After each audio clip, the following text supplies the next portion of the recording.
Well, not much has really changed since pre-Brexit. We're still a member of the European Union.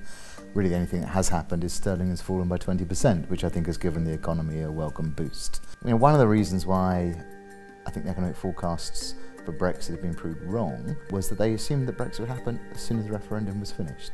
So I think now we've got a true test of whether those somewhat pessimistic forecasts are going to hold out. I think in terms of economic policy, I think the Bank of England has an interesting role.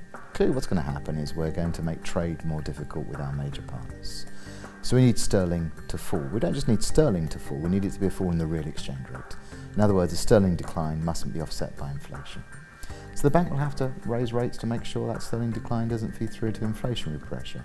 I think the really interesting one will be in terms of industrial and trade policy. But I think in the next 2 years, you'd like to see more and more deals, as we saw with Nissan, where you try and provide encouragement for firms to stay put. We've got 2 years of negotiations, and I think the first year is going to be brutal. You're going to think, wow, I don't see how a deal can be done. And as the second year comes along, we'll start to see something a little bit more constructive from both sides. One of the challenges the EU will have is that there's a lot of member states and there will be very big differences between them as to how to treat the UK. I have to say, I just don't think there's enough time in 2 years to get a future deal done. The best we can do is some form of transitional arrangement.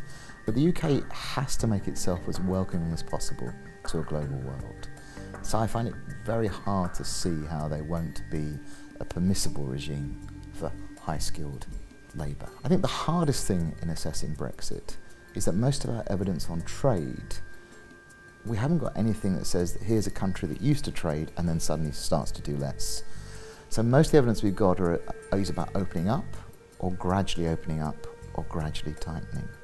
We haven't got such a big structural shock before, so there will be quite a lot of uncertainty around it. If you think about post-Brexit Britain compared to before the referendum, there's not really been much news. And there won't be much news for a very long time. I think also the other thing the UK will have to do is try to make the UK more welcoming to non-EU citizens. So I suspect there may be some lowering of the restrictions on graduates too from non-EU countries. Now that Brexit has started formally, we're in a 2-year period where there could be significant uncertainty. And I can't see people doing investment in the UK or making employment decisions. They're just going to stick. And of course, those who are here now will probably stay, a few will leave, but there won't be any big new decisions.